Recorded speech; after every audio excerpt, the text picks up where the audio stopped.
मैं कौन हूं, इस संबंध में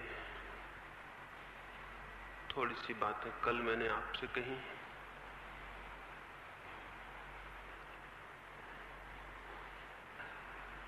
ज्ञान नहीं बल्कि अज्ञान, जानकारी नहीं बल्कि न जानने की स्थिति, स्टेट ऑफ नॉट नोइंग के संबंध में थोड़ी सी बातें कही। यदि हम उस ज्ञान से मुक्त हो सकें जो बाहर से उपलब्ध होता है, तो संभावना है उस ज्ञान के जन्म की जो उपलब्ध नहीं होता बल्कि आविष्कृत होता है, उघड़ता है, भीतर छिपा है और उसके पर्दे टूट जाते हैं और द्वार खुल जाते हैं। इसलिए मैंने कहा ज्ञान से नहीं बल्कि इस सत्य को जानने से कि मैं नहीं जानता हूं। मैं नहीं जानता हूं, इस भाव दशा में ही कुछ जाना जा सकता है।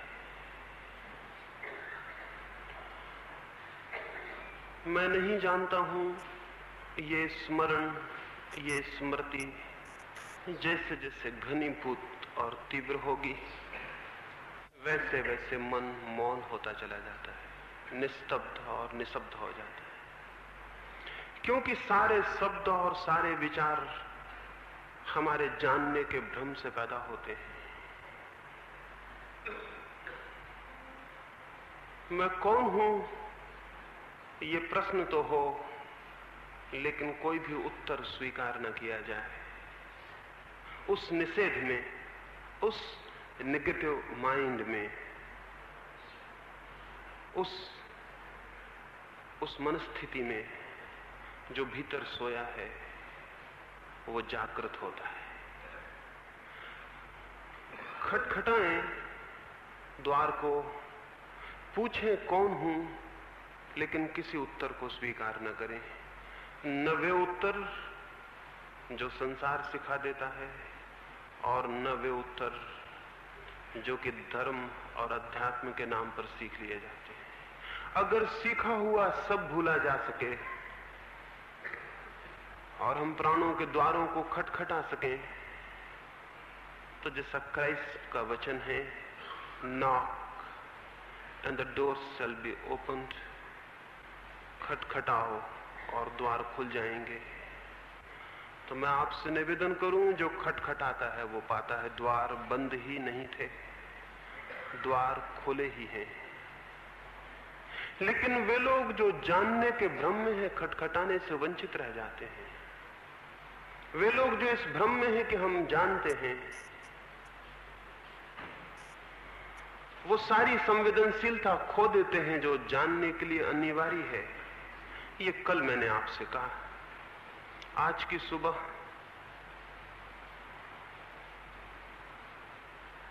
कल तो अज्ञान के लिए कहा, आज की सुबह रहस्य के लिए थोड़ी सी बातें कहना चाहता हूं। मन इस स्थिति में हो कि मैं नहीं जानता, तो सारा जीवन एक रहस्य, एक मिस्ट्री की तरह उद्घाटित होने लगता है। और मन इस स्थिति में हो कि मैं जानता हूं, क्योंकि गीता मुझे स्मरण है और उपनिषद मुझे ज्ञात हैं और शंकर और रामानुज और वो सब मुझे मालूम है, इसलिए मैं जानता हूं।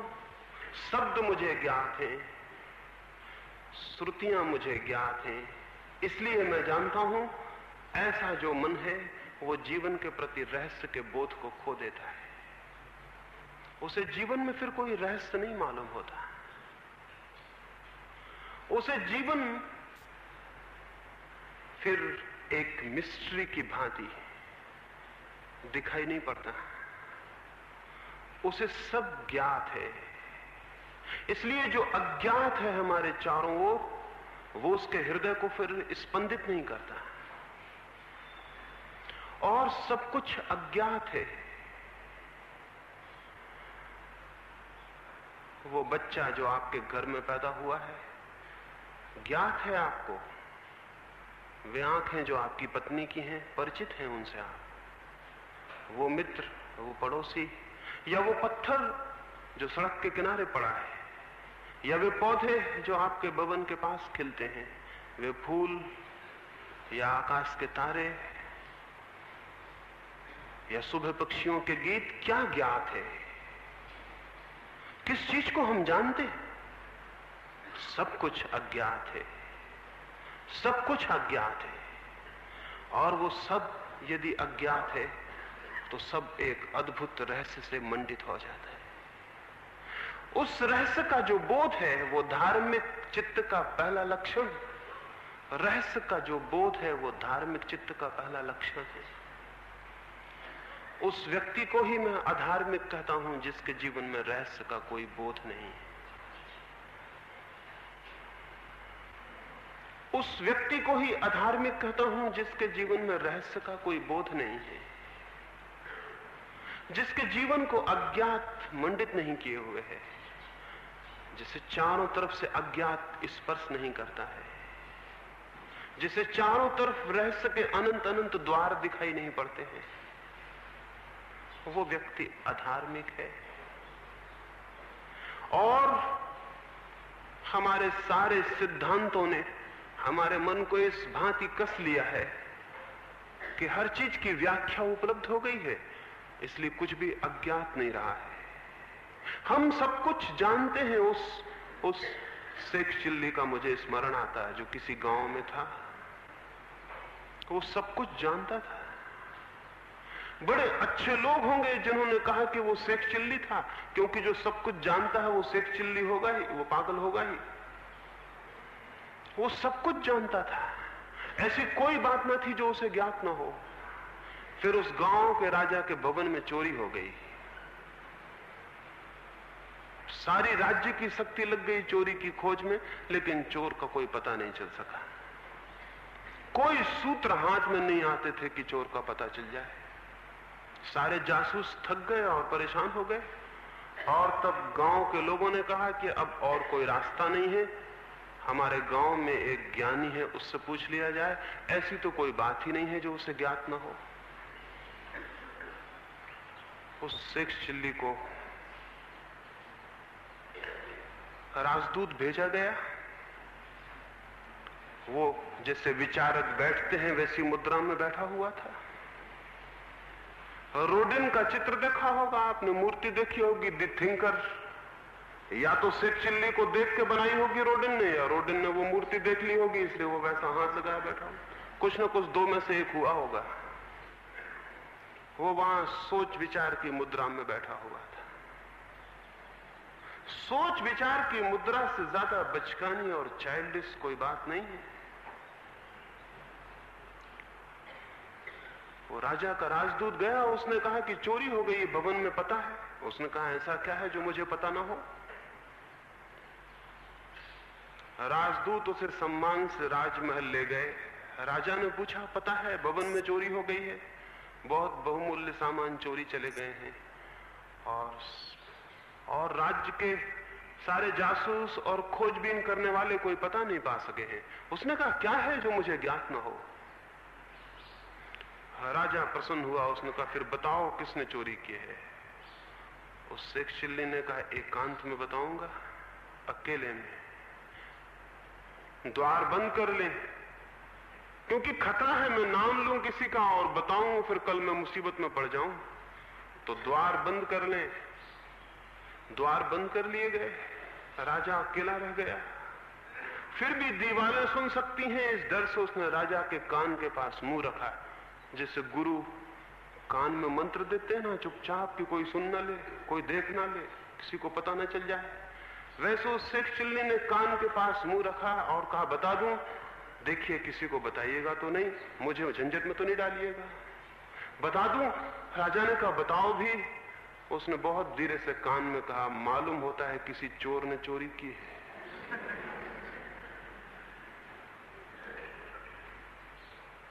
और हमारे दार्शनिक क्या करते रहे हैं और हमारे धर्म चिंतक क्या करते रहे हैं और वे सारे लोग क्या करते रहे हैं जो कहते हैं कि ईश्वर ने दुनिया को बनाया। उनका मतलब क्या?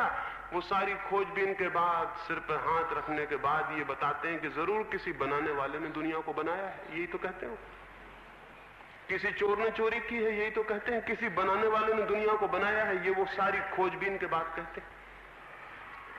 किसी चोर ने चोरी की है, किसी बनाने वाले ने दुनिया को बनाया है। ये सारे विचार का निष्कर्ष है। ये सारे हमारे ज्ञानी की घोषणा है।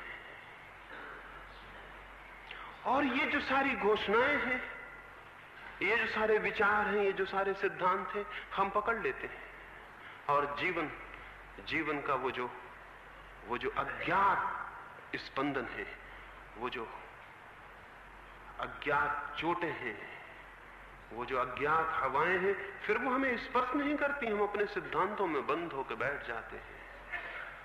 सिद्धांतों में जो बंद है, उसमें सिद्धांतों में कोई झरोखे नहीं होते, कोई खिड़कियां नहीं होती, सिद्धांतों में कोई द्वार नहीं होते, सिद्धांतों में कोई समझौते नहीं होते। इसलिए सिद्धांत बिल्कुल बंद दीवार की तरह आदमी को भीतर बंद कर देते हैं। और हर चीज जो उसके द्वार पर प्रश्न लेकर खड़ी आती है, वो हर चीज का उत्तर दे देता है कि ये ऐसा है, ये तुम्हारे पिछले जन्मों का फल है, ये भाग्य है, ये परमात्मा है, ये फला है, ये ढिका है। हर चीज का उत्तर दे देता है। और जिस चीज का उत्तर दे देता है, वो चीज उसके लिए रहस्य खो देती है।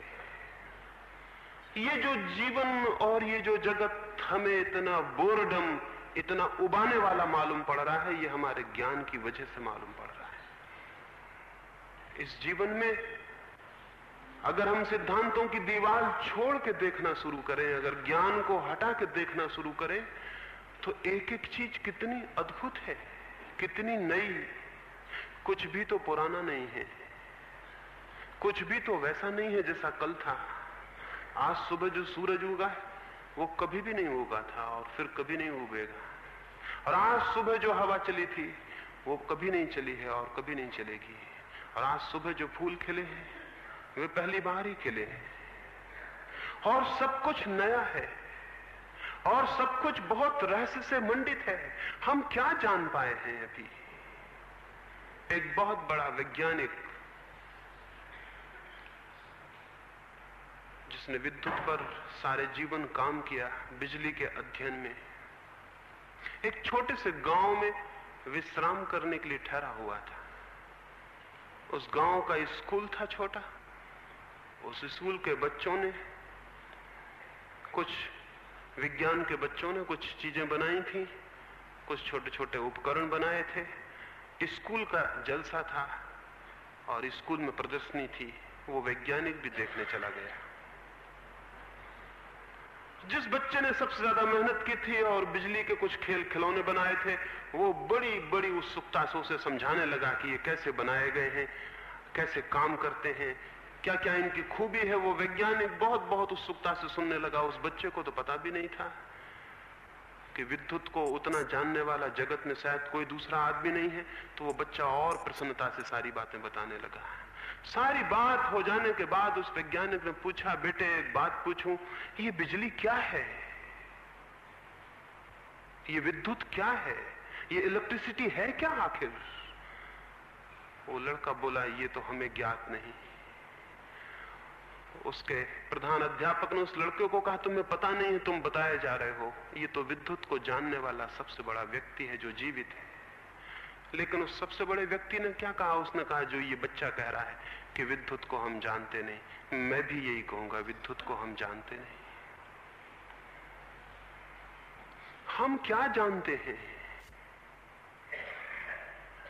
ये जो चारों तरफ जीवन है, जो सामने द्वार पर एक पत्ती खिली है, उसको भी हम जानते हैं। एक बीज कैसे अंकुर हो जाता है, उसको हम जानते हैं। एक बीज कैसे फूल बन जाता है, उसको हम जानते हैं। कुछ भी नहीं जानते हैं। आकाश में तारे हैं और जमीन पे पत्थर हैं और फूल हैं और मनुष्य हैं और आंखें हैं। क्या हम जानते हैं? एक गीत का जन्म होता है भीतर, उसे हम जानते हैं। हम कुछ भी नहीं जानते, लेकिन जानने के भ्रम के कारण जीवन का ये रहस्य हमारे प्राणों को आंदोलित नहीं कर पाता है। इसलिए जानने का भ्रम छोड़ दें तो रहस्य का बोध जन्मता है, और जिस जीवन में रहस्य का बोध पैदा हो जाता है, उस जीवन में ईश्वर के आगमन की शुरुआत हो जाती है। जिस दिन रहस्य की पदचापें सुनाई पड़े और जिस दिन मन के द्वार पर कोई अज्ञात आके खड़ा हो जाए जिसे हम न जानते हो, और हमारा पूरा हृदय कह सके कि मैं नहीं जानता हूं, और उस अनजान अतिथि का स्वागत कर सके, उस दिन जानना कि धर्म का जीवन में प्रवेश हुआ है। लेकिन हम तो ज्ञान के द्वार बंद किए बैठे हैं, और जो जितना ज्यादा ज्ञान के द्वार बंद किए बैठा है उतना ही बड़ा पंडित है, उतना ही बड़ा ज्ञानी है। तो कल मैंने पहली सीढ़ी की बात कही, अज्ञान का बोध। आज दूसरी बात कहता हूं, रहस्य का जन्म। लेकिन चाहे धर्मशास्त्री हो, थियोलॉजिशियंस हो, चाहे गणितज्ञ हो, चाहे और तरह के शास्त्री हो, चाहे वैज्ञानिक हो, जिनने भी जीवन के रहस्य को नष्ट किया है या ऐसी बातें फैलाई हैं कि उनके जाल में हमें जीवन का बोध, जीवन का अज्ञात नहीं स्पर्श करता है, उन सब ने मनुष्य के जीवन में दुख को गहन किया है, आनंद को छीन किया है, काव्य की संभावनाएं बंद कर दी हैं। ये जो सब चारों तरफ अज्ञात फैला है, इसके प्रति हृदय खुला हुआ होना चाहिए। लेकिन ज्ञान हमें रोकता है, और न केवल ज्ञान बल्कि ज्ञान के आधार पर खड़ी की गई शिक्षाएं हमें कठोर करती हैं, पाषाण बनाती हैं, संवेदनशील नहीं। और जो हृदय जितना कठोर और पाषाण हो जाएगा, जितनी कम संवेदनशीलता हो जाएगी, उतना ही रहस्य उसके भीतर प्रवेश नहीं कर सकेगा। लेकिन उदासीनता को, कठोरता को हम गुण मानते हैं, वैराग्य को, दूर खड़े हो जाने को, अपने को बंद कर लेने को हम गुण मानते हैं। धर्म का कोई संबंध जड़ता से नहीं है। लेकिन एक आदमी जितना जड़ होता जाता है, जितना रस शून्य, संवेदन से हीन, इनसेंसिटिव, जितना ज्यादा जड़ कि उस पर किसी चीज का कोई संवेदना उसके भीतर नहीं होती, उतना ही हम मानते हैं कि ये गुण है। हम जीवन को गुण नहीं मानते, हम तो मरने को गुण मानते हैं। एक आदमी जितना मुर्दा जैसा होने लगता है, उसको हम गुण मानते हैं। हमने इसकी बहुत पूजा की है, और हमने धीरे धीरे आदमी को पत्थर होने की शिक्षा दी है। एक व्यक्ति के बाबत में सुनता था, उसकी पत्नी की मृत्यु हो गई। वो बड़े जाहिर बहुत प्रसिद्ध व्यक्ति थे, गीता पर उन्होंने बड़ी किताब लिखी। उनकी पत्नी की मृत्यु हुई। वो शायद गीता पर अपना भाष्य लिखते होंगे या किसी और ग्रंथ पर कोई काम करते होंगे। खबर दी गई उन्हें, जाके कहा गया कि तुम्हारी पत्नी ने श्वास छोड़ दी। उन्होंने घड़ी की तरफ देखा दीवार पर और कहा, अभी तो 4:30 बजे हैं, मैं तो 5 बजे के पहले उठ नहीं सकता हूं। 4:30 बजे थे, 5 बजे के उठने का उनका नियम था रोज। तो पत्नी की मृत्यु भी उन्हें 4:30 बजे नहीं उठा सकी। फिर इसकी खूब प्रशंसा मैंने सुनी कि कैसे अद्भुत व्यक्ति हैं, कैसे संयमी, कैसे विरागी, कैसे अनासक्त। और मैं हैरान हुआ। और ये जो आदर है, ऐसी कठोरता को, ऐसी हिंसा को, ये जो सम्मान है, और ऐसी बातों को जो महात्मा होना और सिद्ध होना और अनासक्त होना समझा जाता है, इन्होंने जीवन को सारे रस, जीवन के सारे आनंद से छीन कर दिया। जीवन को बहुत आघात पहुंचाए हैं ऐसे विचारों ने। किताब ज्यादा मूल्यवान है जिसको वो लिख रहे हैं, और एक जीवित व्यक्ति विलीन हो रहा है, वो मूल्यवान नहीं है। नियम ज्यादा मूल्यवान है। 5 बजे उठने का, तो मौत को भी आना है तो 5 बजे आना चाहिए, उसके पहले नहीं। उनके नियम से आना चाहिए। ये जो नियम वाले लोग हैं, ये जो प्रिंसिपल वाले लोग हैं, इनसे ज्यादा जड़, इनसे ज्यादा पाषाण हृदय और कोई भी नहीं होता है। इसकी खूब शिक्षा हुई है धर्म के नाम पर। और एक आदमी जितना अपने को कठोर कर ले, और कठोर कौन कर सकता है अपने को? ज्ञात है कौन कर सकता है? कौन कठोर? वही कर सकता है अपने को जो दूसरों के प्रति बहुत हिंसक होता है। अगर कहीं वो अपने प्रति हिंसक हो जाए तो कठोर हो सकता है। जो दूसरों के प्रति बहुत वायलेंट होता है, बहुत हिंसक होता है, दुष्ट होता है, अगर वो अपनी सारी दुष्टता को दूसरों से अलग कर ले तो वो अपने प्रति दुष्ट हो जाएगा। जो दूसरों के प्रति बहुत हिंसक होता है, अगर वो अपनी हिंसा को दूसरों से खींच ले तो वो अपने प्रति हिंसक हो जाएगा। तब वो अपने को सताना शुरू कर देगा। मैं आपसे निवेदन करता हूं, चाहे कोई दूसरे को सताए चाहे अपने को, इसमें कोई भेद नहीं है, दोनों ही सताना है, इसमें कोई भेद नहीं है। जो लोग दूसरों को सताना जबरदस्ती रोक लेते हैं और बंद कर देते हैं, वो अपने को सताना शुरू कर देते हैं, और इसे हम साधना समझते हैं। इसे हम साधना समझते हैं। कोई अपनी आंखें फोड़ लेता है तो हम समझते हैं कितनी बड़ी साधना, और कोई अपने शरीर को जलाता है और कांटों पर लिटाता है और उल्टा सीधा खड़ा रहता है तो हम सोचते हैं कितनी बड़ी साधना। और इस सब भांति वो कठोर होता चला जाता है, और उसके सारे संवेदना के तंतु जड़ होते चले जाते हैं। न उसे फिर सौंदर्य का बोध होता है, न उसे फिर जीवन के रहस्य का अनुभव होता है, और उसकी सब सारी खिड़कियां, सारे झरोखे सब बंद हो जाते हैं। वो एक अहंकार की प्रतिमा होकर खड़ा रह जाता है। ये जो सारी संवेदनहीनता को प्रशिक्षित करने की सारी शिक्षाएं हैं, ये इन्होंने मनुष्य को धार्मिक नहीं होने दिया है। एक साधु के बाबत मैंने सुना, वे कोई 15 वर्ष पहले अपने घर द्वार को छोड़कर, अपनी पत्नी और बच्चों को छोड़ के साधु हो गए थे। 15 वर्ष बाद काशी में थे और खबर आई कि उनकी पत्नी मर गई। तो वे हंसे और बोले, चलो झंझट मिटी। मैं बहुत हैरान हुआ। जिनने मुझे खबर दी उन्होंने कहा कि कैसे परम त्यागी हैं, कि उन्होंने कहा पत्नी के मरने पर कि चलो झंझट मिटी। मैंने कहा मैं बहुत हैरान हूं, 15 वर्ष पहले जिसे छोड़ के चले आए थे वो अब भी झंझट थी? क्या अर्थ है इस बात का? वो पत्नी अब भी झंझट थी जो उसके मरने से मिटी, और जो 15 वर्ष छोड़ने से जिसकी झंझट नहीं मिटी थी उसके मरने से क्या मिट जाएगी? 15 वर्ष दूर रहने से जो नहीं मिटी थी अब और क्या फर्क पड़ जाएगा? मैंने कहा, और ये भी स्मरण रखें कि जिस आदमी ने ये कहा हो पत्नी के मरने पर कि मेरी झंझट मिटी, वो आदमी मन ही मन में कई दफे सोचा होगा कि ये मर जाए। निश्चित, इसमें कोई शक नहीं हो सकता, उसने कई बार सोचा होगा कि ये मर जाए। तभी तो मरने से लगा कि झंझट मिटी। ये कठोर, क्रूर और हिंसक हृदय हैं।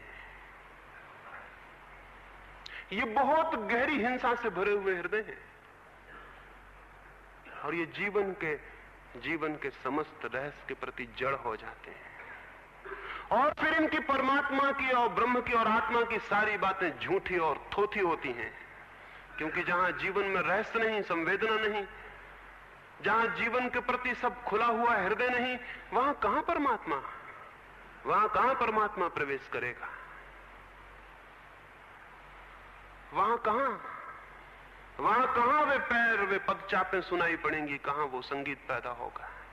इसलिए मैं निवेदन करता हूं, धर्म को, धार्मिक जीवन को कठोर हृदय लोगों ने, जिन्होंने अपनी सारी कठोरता को अपने ऊपर लौटा लिया है, उन सारे लोगों ने धर्म को नुकसान पहुंचाया है।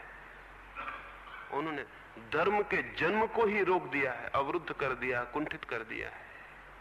इसलिए मैं कहता हूं, वे लोग नहीं जो कांटों पर लेटे हैं, वे लोग नहीं जो लंबे उपवास करके मरने के आयोजन कर रहे हैं, वे लोग नहीं जो धूप शीत जबरदस्ती सह के शरीर को कष्ट दे रहे हों, वे लोग नहीं जो अपने ही शत्रु होकर खड़े हो गए हैं।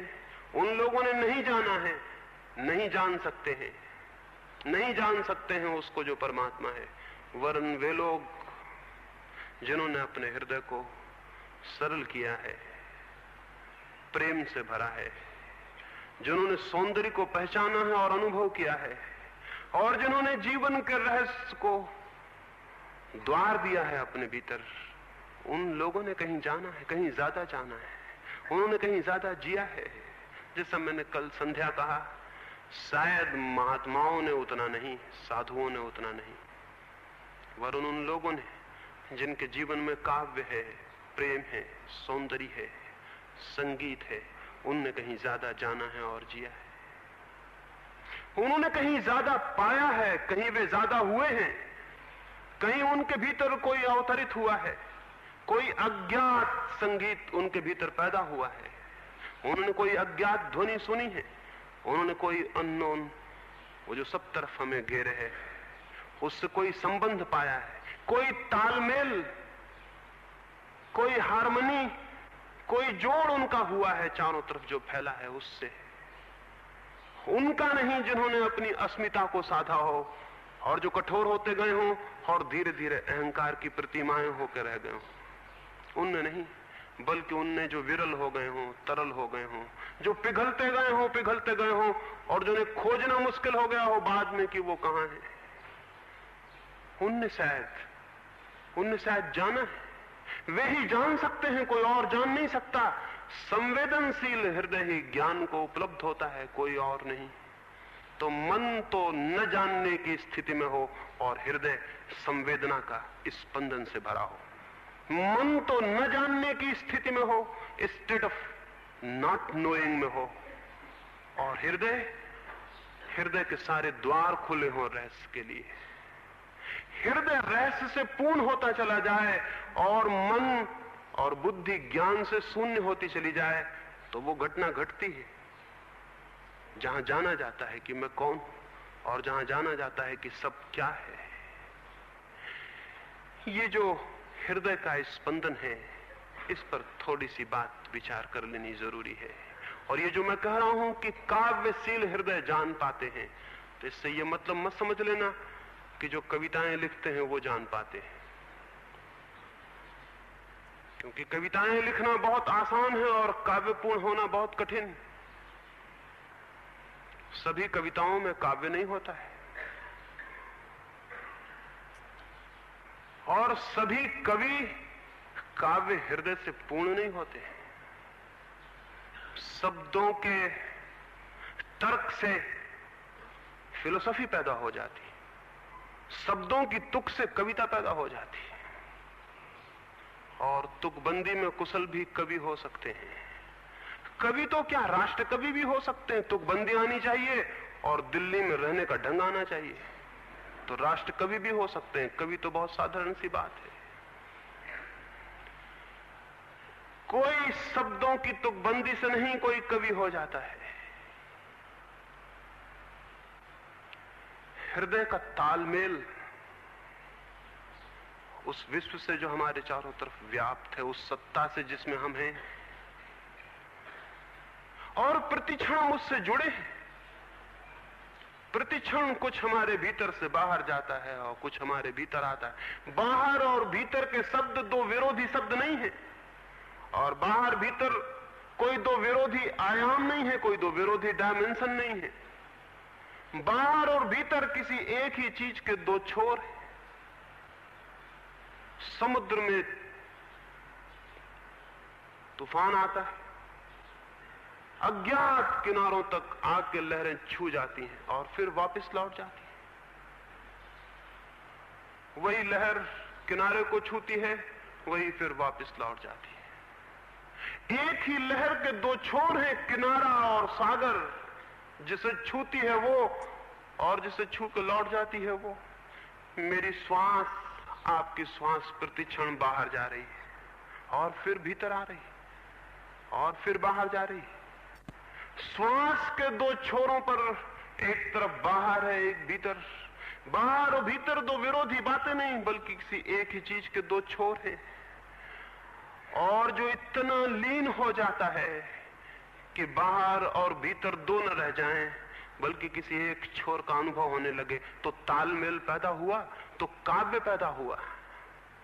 तो ऐसी स्थिति में काव्य से हृदय परिपूर्ण होगा, जब बाहर और भीतर दो न रह जाएं। सुकरात एक रात घर वापस नहीं लौटा। चिंतित हुए होंगे मित्र, खोजने गए, देखा तो एक वृक्ष से टिका हुआ था।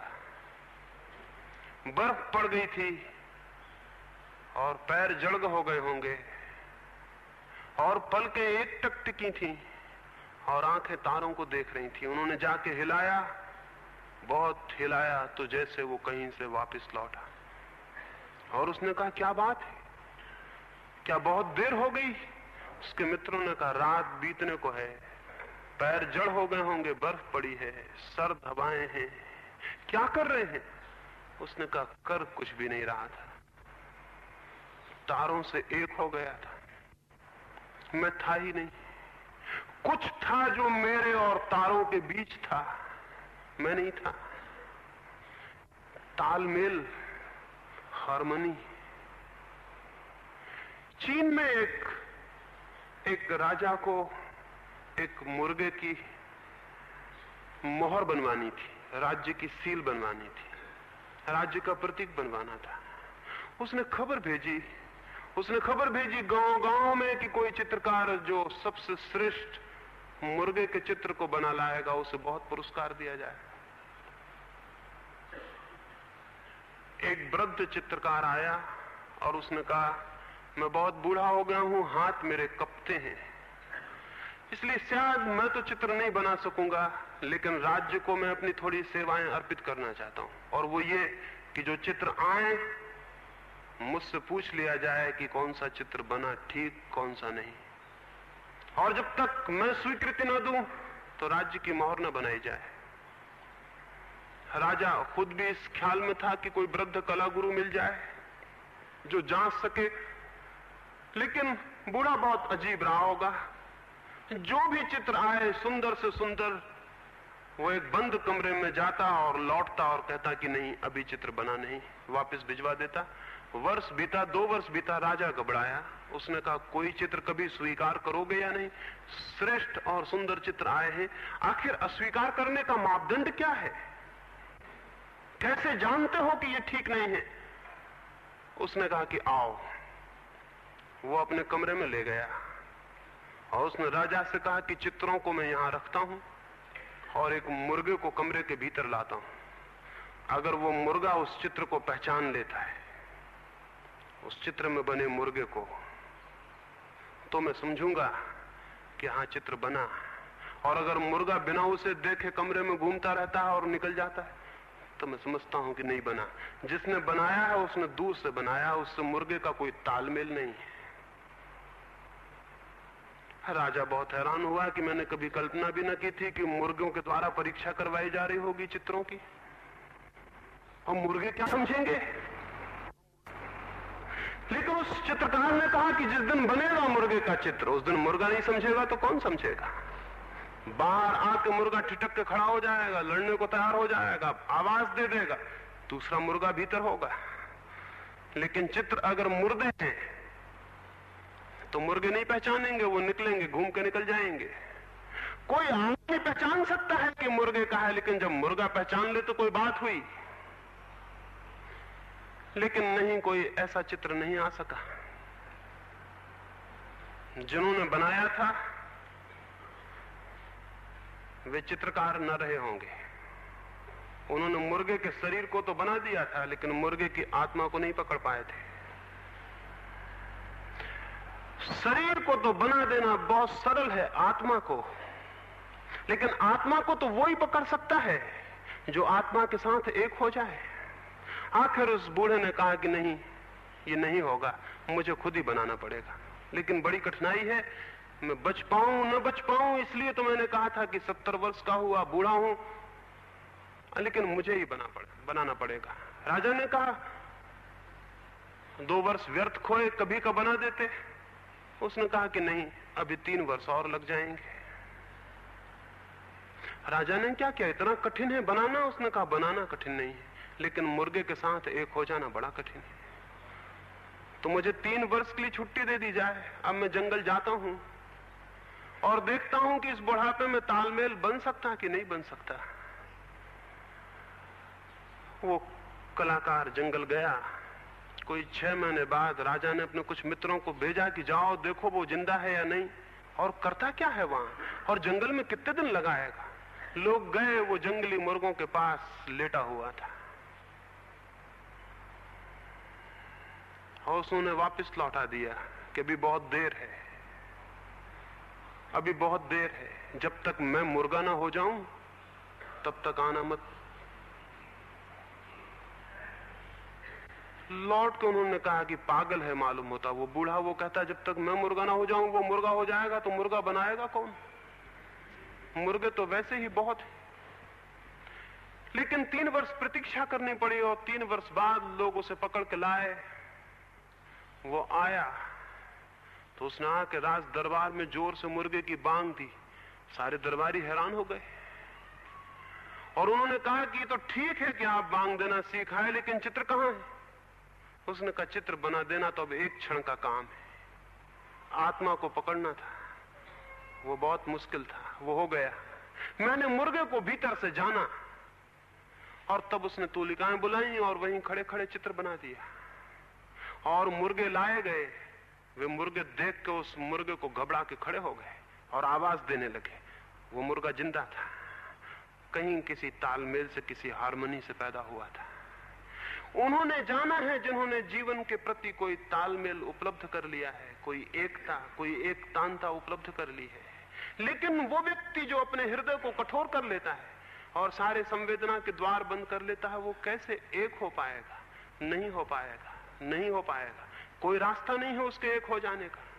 इसलिए वो धर्म जो तोड़ता हो जीवन के रस से, जो तोड़ता हो जीवन के रहस्य से, जो तोड़ता हो जीवन के आंसुओं से और जीवन की मुस्कुराहटों से, जो कठोर करता हो और पाषाण बनाता हो, वो धर्म नहीं है, वो केवल अहंकार की पूजा है।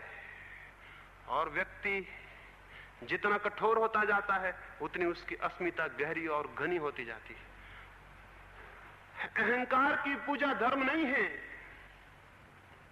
एक साधु मरा, उसके शिष्य के बाबत बड़ी ख्याति थी, लेकिन साधु मरा, गुरु मरा, तो वो जो शिष्य था जिसकी बड़ी ख्याति थी वो तो रोने लगा, उसकी आंख से आंसू गिरने लगे।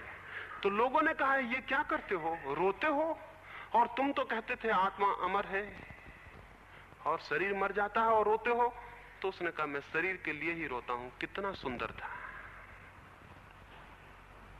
कितना अद्भुत था, कितना रहस्यपूर्ण था। आत्मा के लिए रोता भी नहीं, मैं शरीर के लिए ही रोता हूं। उसके मित्रों ने कहा तुम रोते हो, यही देख के हमें हैरानी होती है, क्योंकि हम तो सोचते हैं कि जिनकी आंखों में आंसू ना आ सके और जिनके चेहरों पर मुस्कुराहट ना आ सके, वही लोग सन्यासी हैं, वही लोग साधु। उस व्यक्ति ने कहा कभी मैं भी वैसा ही सोचता था। आंखें पत्थर जैसी बनाई जा सकती हैं और ओंठ ऐसे सख्त बनाए जा सकते हैं कि उन पर मुस्कुराहट लानी भी हो तो न लाई जा सके, और आंखें ऐसी पत्थर बनाई जा सकती हैं कि आंसू उनमें ना आए, लेकिन तब भीतर हृदय भी पत्थर हो जाता है और तब भीतर भी पाषाण हो जाता है और तब भीतर भी जड़ता हो जाती है और जितना भीतर सब जड़ हो जाता है, उतनी तरलता खो जाती, उतनी संवेदनशीलता खो जाती, उतने जोड़ खो जाते हैं, उतने मिलन के सब रास्ते खो जाते हैं। धर्म है मिलन, धर्म है जुड़ जाना, धर्म है सबसे जुड़ जाना। कैसे जुड़ेंगे अगर हम अपने को तोड़ते चले गए? तो इसलिए मैंने कहा काव्यपूर्ण हृदय चाहिए, काव्यपूर्ण हृदय चाहिए, गीत से भरा हुआ, संवेदनशील जीवन जो चारों तरफ फैला है, उसकी प्रत्येक संवेदना को अनुभव करता हुआ। ना ऐसा हो, ऐसा ना हो पाए तो फिर कोई रास्ता नहीं है, फिर कोई मार्ग नहीं है, फिर कोई द्वार नहीं है, फिर पहुंचने की कोई सुविधा नहीं है, फिर नहीं पहुंचा जा सकता परमात्मा तक। बैठ के राम राम जपने से कोई नहीं पहुंचता है, और न मंत्रों के पाठ से, और न मंदिरों की पूजा से। क्योंकि हम तो देखते हैं कि मंदिरों में जाने वाले और भी जड़ हो जाते हैं। आखिर मंदिरों में जाने वाले लोगों ने क्या नहीं किया है दुनिया में? कितनी हिंसा उनके नाम पर है। हिंदू और मुसलमान के, जैन और बौद्ध के, ईसाई और पारसी के नाम पर कितनी हिंसा है, और मंदिरों और मस्जिदों के नाम पर कितनी हिंसा है, और इन मूर्तियों और इन ग्रंथों और इन संप्रदायों के नाम पर कितनी कठोरता है, कितनी हिंसा है। ईसाइयों ने कितने आदमी नहीं मार डाले, मुसलमानों ने, ये दुनिया के और धर्मों ने क्या नहीं किया है, कितनी हत्या नहीं की है, कितना खून नहीं किया है। ये कैसे संभव हुआ है? ये कठोरता कैसे संभव हुई है? ये उसी कठोर पाषाण हृदय की शिक्षा से संभव हुआ है। वो हृदय जो संवेदनशील हो गए हैं, संवेदनहीन हो गए हैं, जिन्होंने संवेदना खो दी है, उनकी मूर्तियां खतरनाक हो जाएंगी, उनके मंदिर खतरनाक हो जाएंगे। एक रात जापान के किसी मंदिर में एक युवक साधु आके ठहरा। रात थी बहुत सर्द, बहुत ठंडी। वो मंदिर में गया, लकड़ी की मूर्तियां थी, बुद्ध की एक मूर्ति उठा लाया और आग लगा के सेकने लगा, तापने लगा। मंदिर में आग लगी, लकड़ियां चिटकी होंगी मूर्ति की। पुजारी जागा होगा, भागा हुआ आया, देखा तो वेदी पर 3 प्रतिमाएं थीं, 2 ही बची हैं। घबरा गया, आके देखा तो प्रतिमा तो जल चुकी है, वो साधु बैठ के ताप रहा है। पुजारी सोच सकते हैं किस हालत में नहीं आ गया होगा। उसने उस साधु की गर्दन पकड़ ली और कहा, पागल ये क्या किया, भगवान को जला डाला? वो साधु बोला, भगवान? एक छोटी सी लकड़ी उठा के वो राख को कुरेदने लगा। उस पुजारी ने पूछा, क्या करते हो? उसने कहा, भगवान की अस्थियां खोजता हूं। वो पुजारी ने गर्दन छोड़ दी और कहा, मैं तो समझ ही गया कि तुम पागल हो। एक तो मूर्ति जला डाली और अब दूसरा पागलपन ये करते हो कि अस्थियां खोजते हो। लकड़ी की मूर्ति में अस्थियां कहां? तो साधु ने कहा, मित्र, रात अभी बहुत बाकी है और सर्दी भी बहुत है, मूर्तियां 2 और रखी हैं, एक और उठा लाओ। लेकिन पुजारी ने तो धक्के देके उस आदमी को बाहर निकाल दिया। और सुबह गांव के लोगों ने क्या देखा? वो आदमी सड़क के किनारे पत्थर को रख के उसकी पूजा कर रहा था। तो लोगों ने कहा, बड़े पागल मालूम होते हो, भगवान की मूर्ति जला दी और पत्थर की पूजा करते हो। उस आदमी ने कहा, जहां भी देखता हूं भगवान को ही देखता हूं, और जो आंखें मंदिर की मूर्ति में ही भगवान को देखती हैं, वे आंखें सारे संसार में कैसे भगवान को देख सकेंगी? और जो लकड़ी की मूर्ति थी उसमें भी भगवान था, तो जो आग की लपटें थी उनमें भी भगवान था, और ये जो गरीब साधु आग ताप रहा था इसमें भी भगवान ही था। इस पत्थर में भी भगवान है। ऐसे पूजा 24 घंटे चल रही है।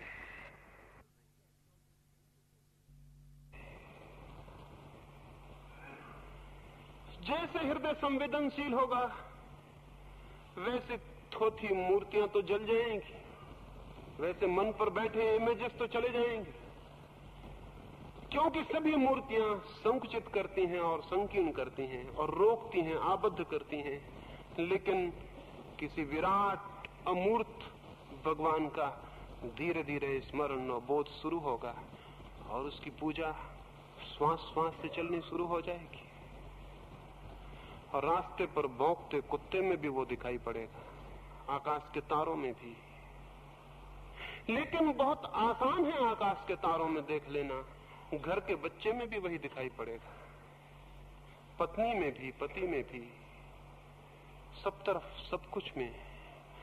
उसे देखने के लिए, उसे जानने के लिए और उसे बाहर सब तरफ जो अनुभव न कर पाए उस रहस्य को, तो उसकी लौटती धारा भीतर भी अनुभव न कर पाएगी। जब बाहर सब तरफ रहस्य से भर जाता है हृदय, तो श्वासें जब भीतर की तरफ लौटती हैं तो भीतर भी रहस्य का अनुभव होता है। बाहर जो यात्रा हो रही है वही तो भीतर लौट रही है, वही श्वासें जो बाहर जा रही हैं भीतर आ रही हैं, वही प्राण, वही बोध बाहर और भीतर डोल रहा है। बाहर जब अनुभव होगा रहस्य का तो भीतर भी। राबिया एक दिन अपने झोपड़े में बैठी थी, बाहर उसका एक मित्र आया हुआ था। सुबह सूरज उगने लगा, बड़ी सुंदर सुबह थी, सभी सुबह सुंदर होती। बाहर उसके मित्र ने चिल्ला के कहा, राबिया क्या करती हो भीतर, बाहर आ जाओ, कितना सुंदर सूरज उगा है, भगवान ने कैसी नई सुबह दी है, पक्षी कैसे गीत गाते हैं, आकाश कैसे रंग बिरंगे बदलियों से भरा है, आओ बाहर। राबिया ने कहा, हसन मैं तो बाहर भी रही हूं, मैंने भी सूरज उगते देखा, मैंने भी बादल चलते देखे, लेकिन क्या तुम भीतर आओगे? क्योंकि तुम जिसे बाहर देख रहे हो, जिसने उसे बनाया उसे मैं भीतर देख रही हूं। उसने कहा, हसन कृपा करो तुम ही भीतर आ जाओ। ये जो बाहर है इससे भी विराटतर, इससे भी सुंदर, इससे भी गहरा, इससे भी प्राणवान भीतर है। क्योंकि जितने भीतर घुसेंगे, क्योंकि वो भीतर मेरा नहीं है, वो सबका ही भीतर है। जितने भीतर घुसेंगे और जितने गहरे, क्योंकि वो मेरा भीतर नहीं है, सबका ही भीतर है। जैसे जैसे हम केंद्र की तरफ और गहरे जाएंगे, वैसे वैसे और विराट और रहस्य और सूक्ष्म के दर्शन होने शुरू हो जाएंगे। वैसे वैसे और अज्ञात और अज्ञात हमें छूने और स्पर्श करने लगेगा। बाहर देखें, लेकिन सरल है कि बाहर से शुरू करें, सरल है कि बाहर से शुरू करें, सहज है कि बाहर से शुरू होने दें। कभी कोई सुंदर चेहरा देखा है? कहेंगे कि जरूर देखा है, और मैं निवेदन करूंगा कि नहीं देखा होगा। सुंदर चेहरे को देखने के लिए जैसे रहस्यपूर्ण हृदय चाहिए वो है। सुंदर आंखें देखी हैं? कभी कोई मौन आंखें देखी हैं? कभी कुछ सुंदर देखा है? अगर देखा होता तो यहां कैसे आते? यहां आने की क्या जरूरत थी? यहां आने का क्या प्रयोजन था? यहां घंटे भर इस बंद भवन में बैठने का कौन सा कारण था? बाहर सुंदर मौजूद है, सूरज आज भी निकला है, किरणें आज भी फैल रही हैं, पत्ते आज भी हंसते होंगे, फूल आज भी खिले होंगे, पक्षी आज भी गीत गाए होंगे, बाहर सब मौजूद है, यहां बैठने का क्या कारण था? मैं तो उस दिन की रोज रोज प्रतीक्षा करता हूं जिस दिन मैं आऊं और पाऊं कि भवन खाली है और कोई भी नहीं आया, क्योंकि बाहर सूरज है, बाहर तारे हैं, वहां लोग हैं। तो उस दिन खुश हो जाए मन, आनंद से भर जाऊं। कोई भी अब नहीं आता सुनने, क्योंकि बाहर लोग देखने में तल्लीन हैं, होने में, जानने में। लेकिन हम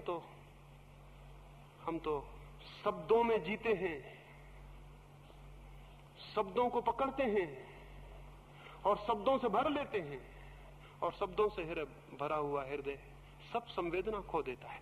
शब्द से खाली हो, सौंदर्य से भरे, ज्ञान से खाली हो और रहस्य से भरे, और ज्ञात को छोड़ें और अज्ञात को आने दें।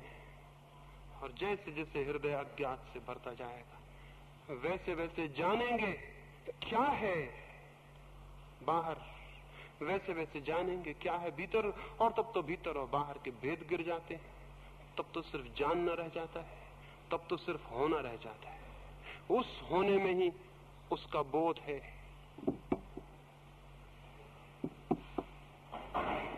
यही उस बस हो जाने में ही उसका अनुभव है। मैं कौन हूं उसका वहां उत्तर है, लेकिन वो इसका उत्तर नहीं होगा कि मैं कौन, वो इसका भी उत्तर होगा कि सब क्या है। जिस दिन मैं अपने इस भीतर छुपे हुए रहस्य को जानने में समर्थ हो जाऊं, मैं सबके भीतर उस रहस्य को जानने में समर्थ हो जाता हूं। तो खटखटाएं, पूछें, भीतर से भीतर उठने दें इस प्रश्न को, और किसी उत्तर को ना पकड़ें, और देखें बाहर, आंखें खोलें और पहचाने बाहर अज्ञात को, और किसी उत्तर को बीच में ना आने दें, किसी व्याख्या को बीच में ना आने दें। तो मैंने कल और आज दो बातें कही हैं। पूछे मैं कौन हूं, और किसी सीखे हुए उत्तर को बीच में ना आने दें, और देखें बाहर की क्या है, और किसी व्याख्या को, किसी सिद्धांत को बीच में ना आने दें। तो बाहर रहस्य का बोध होगा और भीतर भी। और जब दोनों के बीच तालमेल होगा, दोनों के बीच हार्मनी होगी, संगीत होगा, संवाद होगा, तो उसका जन्म होता है जिसे मैं ज्ञान कहूं। तो उसके द्वार खुलते हैं जो ज्ञान है, और साथ ही उसके भी द्वार खुल जाते हैं जो प्रेम है। क्योंकि रहस्य प्रेम को जन्म दे देता है, और उसके भी द्वार खुल जाते हैं जो आनंद है। क्योंकि आनंद प्रेम की सुगंध के अतिरिक्त और कुछ भी नहीं। लेकिन जो कठोर हैं वे अभागे हैं, और जो सब भांति कठोर होते चले जाते हैं, तथा कथित साधक जो सब भांति कठोर होते चले जाते हैं और अपने को रोकते चले जाते हैं, वे जड़ हो जाते हैं और पत्थर हो जाते हैं। जरूर वे ये घोषणाएं कर सकते हैं, अहम ब्रह्मास्मि, मैं ब्रह्म हूं और फलां और ढिकां, लेकिन वे जान नहीं सकते। वे जान नहीं सकते, क्योंकि वे जानते तो ब्रह्म बच रहता और मैं खो जाता। क्योंकि वे जानते तो वे कहते ब्रह्म है और मैं नहीं हूं, लेकिन वे कहते मैं ब्रह्म हूं। वे जानते तो वे कहते कि ब्रह्म है और मैं नहीं हूं। और इस होने में ही सारी कृतार्थता और धन्यता छिपी है। ये थोड़ी सी बातें आज कहीं, कुछ ख्याल में आएगा तो कल कुछ और इस संबंध में कहूंगा। शायद थोड़ी सी बातें कहने जैसी और हों, लेकिन कहने का तो कोई बहुत मूल्य नहीं है। सुनने का मूल्य है। मेरा काम तो मैं पूरा कर देता हूं कहने का, पता नहीं आप सुनते हैं या नहीं सुनते हैं, वो आपकी तरफ है। थोड़ी सी बातें कल और कहूंगा। प्रेम से मेरी बातों को सुना है। परमात्मा करे इतने ही प्रेम से परमात्मा को सुन सकें।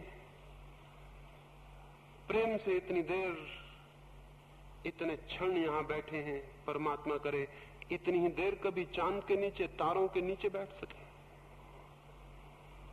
वहां कुछ है, निश्चित ही वहां कुछ है। और अगर भीतर थोड़ी भी स्फुरना होगी तो वहां कुछ मिलेगा, वहां कुछ उपलब्ध होगा।